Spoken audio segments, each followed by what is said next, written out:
Insurance की जरूरत तो हम सभी को, लेकिन कितने इंश्योरेंस की जरूरत है ये आज हम लोग यहाँ पे समझने के लिए उपस्थित हैं और हम 4 अलग अलग तरीकों से आज इसे कैलकुलेट करके देखेंगे।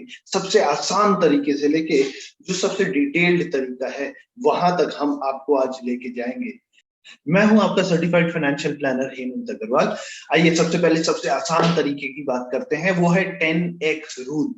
10x रूल कहता है कि हमें जितनी इनकम सालाना हो रही है आज की डेट में उसका 10 गुना हमारा इंश्योरेंस होना चाहिए। Simple and straight forward. अर्थात अगर मेरी इनकम 10 लाख रुपए है तो मेरे पास में इंश्योरेंस 1 करोड़ रुपए का होना चाहिए। दूसरा तरीका है ब्लॉक बेस्ड, यानी कि हमारी उम्र अगर 18 से 40 साल के बीच में है तो हमें हमारी एनुअल इनकम का 15 से 20 बार 15 to 20 टाइम्स इंश्योरेंस लेना चाहिए। अगर हमारी इनकम 10 लाख रुपए है तो हमें 1.5 करोड़ से 2 करोड़ का इंश्योरेंस लेना चाहिए। अगर हमारी आयु 40 से 50 साल के बीच में है तो हमें 10 से 15 बार हमारी एनुअल इनकम की इंश्योरेंस लेनी चाहिए। अगर हमारी इनकम 10 लाख रुपए है और उम्र 40 से 50 के बीच में है तो हमारी इंश्योरेंस होनी चाहिए 1 करोड़ से 1.5 करोड़ की। और तीसरा ब्लॉक है 50 से 60 साल की आयु के लिए, जहां पे अगर हम अपनी आयु को देख पा रहे हैं आज की डेट में तो हमें हमारे इनकम का 5 से 10 गुना इंश्योरेंस होना चाहिए। अगर हमारी आयु 50 से 60 साल के बीच में है और इनकम 10 लाख रुपए है तो हमें 50 लाख से 1 करोड़ के बीच में इंश्योरेंस लेना चाहिए। ये हुआ दूसरा तरीका है ह्यूमन लाइफ वैल्यू का। इसमें सिंपल तरीके से ये हम लोग देख लेते हैं कि मैं अगर मेरी फैमिली को वेतन लाके दे रहा हूं, इनकम लाके दे रहा हूं, तो वो इनकम मैं मेरे पूरे कमाने की लाइफ में जितने दिन मैं काम करूंगा उतने लाइफ में मैं कितना इनकम लाके मेरे परिवार को देने वाला। और आज की अगर मेरी सैलरी समझ लीजिए 10 लाख रुपए है साल की और मेरी उम्र 25 साल की है, हालांकि नहीं है, तो 25 साल से लेके 60 साल की उम्र तक यानी कि 35 साल में मैं कितना कमा के मेरी फैमिली को लाके दे पाऊंगा उस चीज को देखा जाता है। तो अगर 10 लाख रुपए मैं आज कमा के दे रहा हूं अर्थात 3.5 करोड़ रुपए का मेरा इंश्योरेंस होना चाहिए। अगर आपके पास में कोई भी सवाल है इससे रिलेटेड तो प्लीज बिना झिझक के नीचे कमेंट बॉक्स में लिखिए, हमें बहुत प्रसन्नता होगी आपकी मदद करने में। बहुत बहुत धन्यवाद। ये 3 तरीके हैं जो इनकम से रिलेटेड है, मैं कितना कमा रहा हूं उसके ऊपर डिपेंड होते हैं। अभी चौथा तरीका जो है वो है एक्सपेंसेस रिलेटेड, और उसको आसानी से याद रखने के लिए उसको हम याद रखेंगे MEAL, मील। हम खाना जो खाते हैं मील, उससे मील का मतलब अगर हम इसे ब्रेकअप करें तो M यानी कि माइलस्टोन्स, अर्थात मेरे फ्यूचर लाइफ में जो जो गोल्स हैं। अब वो गोल्स क्या क्या होंगे? मेरे बच्चों के एजुकेशन का अभी तो चल ही रहा है, उसका एक्सपेंसेस में हम अलग से पकड़ेंगे। जब वो बच्चा ग्रेजुएशन करने जाएगा तब एक बड़ा रकम चाहिएगा, जब वो पोस्ट ग्रेजुएशन करने जाएगा वो बच्चा तब एक बड़ा रकम चाहिएगा। उसके अलावा उस बच्चे की जब शादी करनी है तब अच्छे खासे पैसों की जरूरत पड़ेगी। उसके अलावा अगर मेरे हस्बैंड या वाइफ को आगे कोई पढ़ाई करनी है, कुछ और काम करना है जिसमें अच्छी खासी लागत होने वाली है, तो उस चीज को कैलकुलेट किया जाता है। ये हुआ माइलस्टोन्स। मील में ई का मतलब हुआ एक्सपेंसेस, यानी कि हमारे आज के डेट में फैमिली की जो भी एक्सपेंसेस है उसे कैलकुलेट किया जाता है। वो चाहे रेंट हो, चाहे स्कूल की फीस हो और कोई घर का खर्चा हो। कुछ महीने के खर्चे होंगे, कुछ साल के खर्चे होंगे, कुछ हाफ ईयरली खर्चे होंगे और इसमें हेल्थ इंश्योरेंस का खर्चा प्रीमियम भी जुड़ेगा। तो इन सारी खर्चों को हम जोड़ लेते हैं साल भर के लिए और उसे डिवाइड कर देते हैं हमें आज की डेट में फिक्स डिपॉजिट पे क्या इंटरेस्ट मिलने वाला है टैक्स काटने के बाद में उसके साथ में। तो मैं एक अनुमान अप्रोक्सीमेट पकड़ ले रहा हूं 3%। तो 3% से हम हमारे एक्सपेंसेस सालाना के एक साल के एक्सपेंसेस को डिवाइड कर देते हैं तो हमें एक अमाउंट मिल जाता है जो कि हमारे एक्सपेंसेस को मीट आउट करने के लिए पर्याप्त रहेगा। कैसे पर्याप्त रहेगा? उस अमाउंट को वैसे का वैसा फिक्स डिपॉजिट में अगर मेरी परिवार रख देती है तो मेरे परिवार को उस इंटरेस्ट रेट के हिसाब से हर साल हर महीने जैसे वो लोग चाहें वैसे कुछ इनकम आती रहेगी, तो उनका खर्चा चल जाएगा।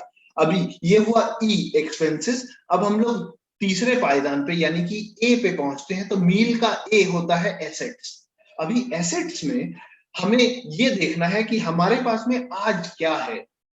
क्या है मतलब हमने क्या इन्वेस्टमेंट किया हुआ है, चाहे वो फिक्स डिपॉजिट में है, बैंक अकाउंट में है, म्यूचुअल फंड्स में है, कुछ और हमने सिक्योरिटी स्टॉक्स खरीद के रखे हुए हैं। इन सारी चीजों को हम लोग आज की डेट में कैलकुलेट करते हैं कि इसकी क्या वैल्यू है।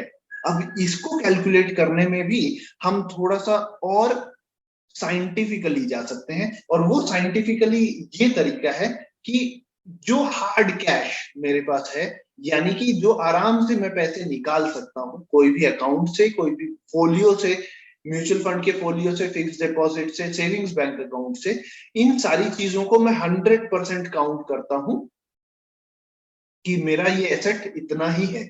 यानी कि अगर मेरा समझ लीजिए बैंक अकाउंट में 1 लाख रुपए रखे हुए हैं, फिक्स डिपॉजिट है 3 लाख रुपए का, और 4 लाख रुपए का म्यूचुअल फंड है, तो 4 3 7 और 1 8, 8 लाख रुपए का मेरा एसेट 100% कैश वाला हो गया है, जो मैं कभी भी निकाल सकता हूँ। इसके अलावा अगर मैंने इक्विटी में कुछ डाला हुआ है अमाउंट, तो उस इक्विटी की में क्योंकि बहुत वोलेटिलिटी रहती है, बहुत उतार चढ़ाव रहता है, तो मैं उस इक्विटी के वैल्यू को पूरा नहीं पकड़ूंगा, मैं उसे 50% पकड़ के चलूंगा। तो यानी कि अगर मैंने 2 लाख रुपए का इक्विटीज में, शेयर मार्केट में पैसा इन्वेस्ट किया हुआ है, तो उस पैसे को मैं 1 लाख रुपए पकड़ के चलूंगा हमारे एसेट्स की कॉलम के लिए। अब यहाँ पे बहुत गौर से ध्यान रखने वाली चीज ये है कि जो गोल्ड, जो ज्वेलरी मैंने घर पे रखा हुआ है पहनने के लिए, और जो घर में मैं रह रहा हूं जिसे मैं बेचने वाला नहीं हूं, ज्वेलरी को मैं बेचूंगा नहीं, ना ही मैं घर को बेचूंगा, तो इन चीजों को मैं उन एसेट्स में काउंट नहीं करूंगा जिनको मैं बेच नहीं सकता हूँ। हाँ, अगर मेरे पास में एक सेकंड प्रॉपर्टी है जिसे मैं बेचना चाहता हूँ, तो उस केस में मैं ये ध्यान में रखते हुए कि मेरे परिवार को हो सकता है उसको बेचने में थोड़ी सी दिक्कत आए, जितने आराम से मैं बेच पाता हूँ उसके मुकाबले, तो मैं उसको भी थोड़ा सा डिस्काउंट करके 60 70% 80% जैसे मेरे को सहूलियत हो वैसे डिस्काउंट करके उसके बाद में उसकी वैल्यू पकड़ूंगा। ये हुआ तीसरा। और इसके बाद में मील का एल यानी कि लायबिलिटीज। अब मुझे ये देखना है कि मैंने क्या लोन लिए हुए, मैंने किसी से क्या कोई उधार लिया हुआ है, रिलेटिव से, रिश्तेदारों से, दोस्तों से। लोन में क्या क्या आएगा, लोन में आएगा home loan, vehicle loan, personal loan, any credit card outstandings, any education loan, all these loans are to be considered। हमें इन सब चीजों का ध्यान रखना है। और इसके साथ साथ अगर हमने किसी के लिए गारंटी दी हुई है कि ये व्यक्ति अपना लोन चुका देगा, तो उस चीज को भी हमें अपने लायबिलिटी में काउंट करना है, क्योंकि अगर वो व्यक्ति लोन नहीं चुका पाता है तो वो मेरे सिर पे आएगा। अब इन चारों चीजों को जब हमने कैलकुलेट कर लिया है, तो हम करेंगे एम यानी कि माइलस्टोन्स, ई यानी कि एक्सपेंसेस, एल यानी कि लायबिलिटीज, इन तीनों को ऐड करेंगे। इसमें से हम हमारे एसेट्स को माइनस करेंगे, तो हमारा जो फिगर आएगा वो फिगर उतने का हमें इंश्योरेंस की जरूरत है। हो सकता है कि आज की डेट में मेरे पास में कोई भी इंश्योरेंस नहीं है और मैं शुरुआत करना चाहता हूं। जरूरी नहीं है कि मुझे ये मोस्ट डिटेल्ड तरीके से ही शुरुआत करनी है। मैं 10x रूल से शुरुआत कर सकता हूँ, मैं ब्लॉक मेथड से शुरुआत कर सकता हूँ, मैं ह्यूमन लाइफ वैल्यू मेथड से शुरुआत कर सकता हूँ, क्योंकि वो तीनों बहुत आसान है करने, कैलकुलेट करने। क्योंकि आपको और मुझे शायद अपनी इनकम तो पता ही है, तो सबसे पहले उसी तरीके से कर लेते हैं। एंड जैसे ही हमें समझ में आए कि हाँ अब हमारे पास समय है, ताकि हम और अच्छे से डिटेल्ड तरीके से इसे कैलकुलेट करके हमारे फैमिली को और अच्छे से सिक्योरिटी देना चाहते हैं और दे सकते हैं, तो सबसे जरूरी है कि हम मील का तरीका अपनाएं अपने इंश्योरेंस की वैल्यू डिटरमाइन करने के लिए। हाँ, एक चीज और याद रखिएगा, जब आप मील का तरीका अपना रहे होंगे, ये देख लीजिएगा अगर आपके पास में पहले से कोई इंश्योरेंस है जिसमें आपको लाइफ इंश्योरेंस मिली हुई है, तो उस इंश्योरेंस अमाउंट को आप टोटल वैल्यू में से डिडक्ट कर सकते हैं। बहुत बहुत शुक्रिया। मैं हूं हेमंत अग्रवाल, आपका सर्टिफाइड फाइनेंशियल प्लानर। इस वीडियो को लाइक, सब्सक्राइब, शेयर जरूर कीजिएगा अगर आपको लगता है आपके किसी मित्र को इससे फायदा होगा तो। Thank you.